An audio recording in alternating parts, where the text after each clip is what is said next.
Welcome to ஆறுக்கலை சமையல். ஆறுக்கலை சமையலில் இன்றைக்கி ரசம் வைக்க போகிறோம். ரசம் எப்படி வாசனையாக தாளிக்கிறதும் என்ன முறையில் வைக்கணுங்கிறதையும் சொல்லியிருக்கேன். வீடியோவை ஸ்கிப் பண்ணாமல் கடைசி வரைக்கும் பாருங்கள். இந்த வீடியோ உங்களுக்கு பிடிச்சிருந்துச்சுன்னா லைக் பண்ணுங்கள், ஷேர் பண்ணுங்கள், சப்ஸ்கிரைப் பண்ணுங்கள், கூடவே அந்த பெல் பட்டனை அமுக்கிக்கோங்க. ரசம் வைக்கிறதுக்கு ஒரு தக்காளியை பொடியாக நறுக்கி ஒரு பவுலில் போட்டு வச்சுருக்கேன்.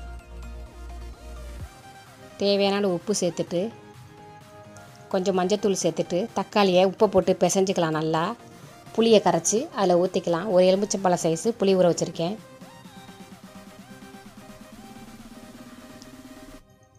தாளிக்கிறதுக்கு காஞ்ச மிளகாய், கருவேப்பிலை, கொத்தமல்லி எடுத்து வச்சுருக்கேன்.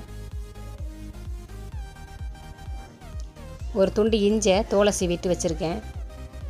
ஒரு துண்டு வெல்லம் எடுத்து வச்சுருக்கேன். ஒரு ஸ்பூன் மிளகு, ஒரு ஸ்பூன் ஜீரகம், ஒரு 5-6 பூண்டு பல் தட்டி வச்சுருக்கேன். இது மாதிரி தட்டி வச்சுக்கோங்க. காஞ்ச மிளகாயும் கருவேப்பிலையும் தட்டி வச்சுருக்கேன் வாசனைக்கு போடுறதுக்கு. அது மாதிரி தட்டி வச்சுக்கோங்க. இப்போ நம்ம தக்காளியை பிசைஞ்சு புளி தண்ணியை கரைச்சி அதில் ஊற்றிக்கலாம். தக்காளியை நல்லா உப்பை போட்டு பிசைஞ்சோம்னா நல்லா பிசைஞ்சிடலாம். பிசைஞ்சு வச்சோம்னா நல்லா டேஸ்ட்டாக இருக்கும். புளி தண்ணியை கரைச்சி அதில் ஊற்றிக்கலாம்.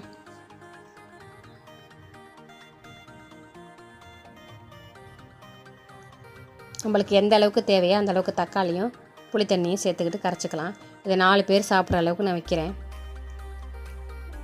புளியை கரைச்சி அதில் எல்லாத்தையும் ஊற்றிக்கலாம். புளி கரைச்சி ஊற்றியாச்சு. நம்ம இந்த கையிலேயே பிசைஞ்சு வைக்கிறதுனால ரசம் ருசியாக இருக்கும்.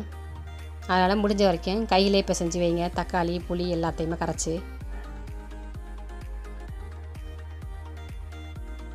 நம்ம தட்டி வச்சுருந்த காஞ்ச மிளகாயும் கருவேப்பிலையும் அதில் சேர்த்துக்கலாம்.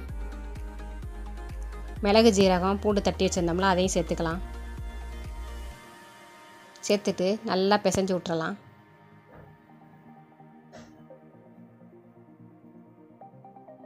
நம்மளுக்கு ரசத்துக்கு தேவையான அளவு தண்ணி ஊற்றியாச்சு. ஊற்றிட்டு நல்லா கையிலே பிசைஞ்சு விட்ருங்க. இப்போ உப்பும் புளிப்பும் பார்த்துருங்க. எந்த அளவுக்கு தேவையோ அந்த அளவுக்கு பார்த்துட்டு சேர்த்துங்க. இப்போயே பாருங்கள் ரசம் எப்படி இருக்குன்னு. இப்போ ரசத்தை தாளிச்சிக்கலாம். ஒரு வாணலி வச்சு ஆயில் ஊற்றி அதில் கடுகு போட்டுடலாம். ஒரு 10 வெந்தயமும் ஒரு 10 ஜீரகமும் சேர்த்துக்கலாம். கொஞ்சம் கருவேப்பிலை சேர்த்துட்டு நல்லா வதக்கி விட்டுக்கலாம். காஞ்ச மிளகா ஒன்று சேர்த்துக்கலாம். கொஞ்சோண்டு வெங்காயம் நறுக்கி வச்சுருக்கேன் பொடியாக, அதையும் சேர்த்துக்கலாம்.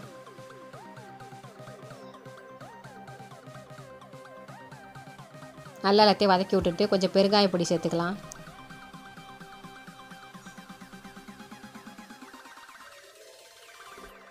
நம்ம நறுக்கி வச்சுருந்த இஞ்சி துண்டையும் சேர்த்துக்கலாம். எல்லாத்தையும் சேர்த்து நல்லா வதக்கிக்கலாம். நான் தாளிக்கையில் என்னென்ன போட்டிருக்கேன்னு பார்த்துருப்பீங்க. கரைக்கும் போது என்னென்ன எப்படி கரைச்சிருப்பேன்னு பார்த்துருப்பீங்க.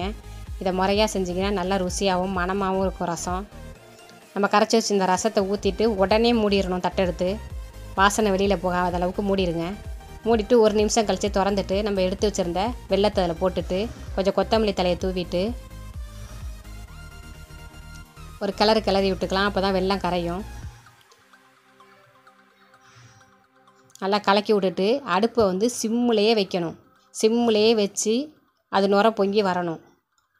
அது மாதிரி வச்சிங்கன்னா நல்லா டேஸ்ட்டாக இருக்கும் ரசம். பொங்கி வரப்போ கொஞ்சம் தண்ணி ஊற்றிடுங்க. ரசம் ரெடி ஆயிடுச்சு. இதே போல் நான் சொன்ன முறையில் ரசத்தை செஞ்சு நீங்களும் சாப்பிட்டு பார்த்துட்டு சொல்லுங்கள். வீடியோ பார்த்ததுக்கு தேங்க்யூ.